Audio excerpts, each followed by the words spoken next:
The lighting is just, oh, it's horrific. It looks so much more mysterious than I think I intended. I need like a little bit of a bounce right here. I can angle my face this way.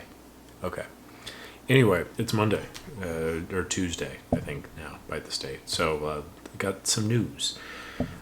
Nothing like of significant importance, really. There's some items of which I'd like to discuss.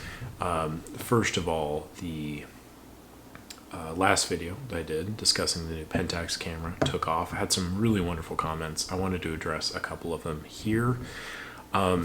Some reoccurring themes was that Pentax is only doing this to gain popularity or whatever. I disagree with that a little bit. I think that, well, yes, I find it interesting that they've kind of manufactured a camera to fit a modern use case. I do think that with the amount of time and investment that's gone in, it's not a flippant decision. That being said, I also don't know if it's going to be like a plasticky thing or like a metal thing. Who's to say? But the presumption is that they put a lot of time and effort and energy into it. So it's not just like we're just trying to be hip. The other point is the triptych, whatever, photography. I completely dismiss that as a valid point. That's my fault. I think I'm still kind of falling into the bits of well, it's not something I do, so who even does that anyway? And I shouldn't think that way. I think it's just for me, there's film photography and photography in general is such a wide and expansive field that there's so many elements to it that are nuanced in ways that I don't understand.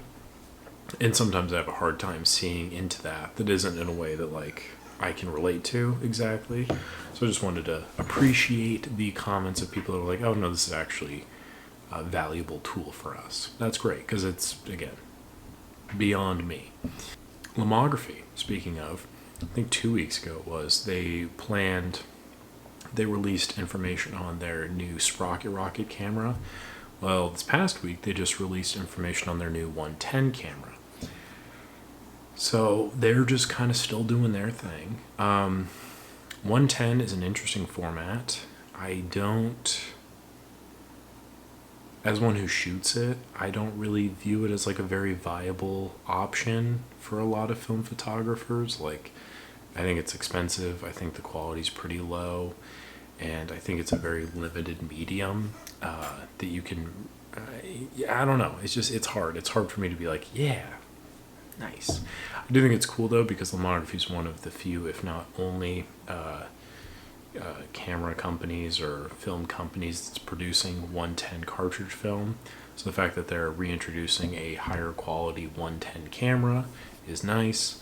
I believe that the Pentax Auto 110 is still the highest quality 110 camera. I know that there's some Minolta SLR 110s which are also pretty quality from what I've heard, but in my experience I think the Pentax Auto 110 with the interchangeable lenses, with its compact size, is just one of the best 110 cameras out there. This one looks like it's a fairly affordable option, sitting at about $100.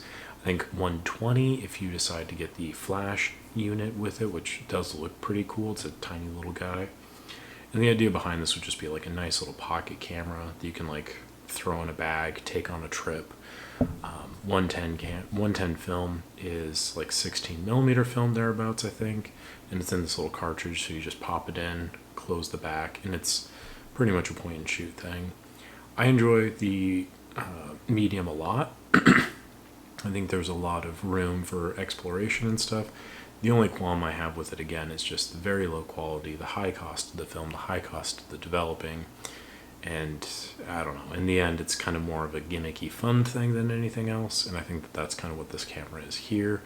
Kind of, again, with the Sprocket Rocket system, where it's that's cool. Don't know if at this point in time film photography is affordable enough for it to be considered fun anymore. It's still just very expensive. So yeah, that is it.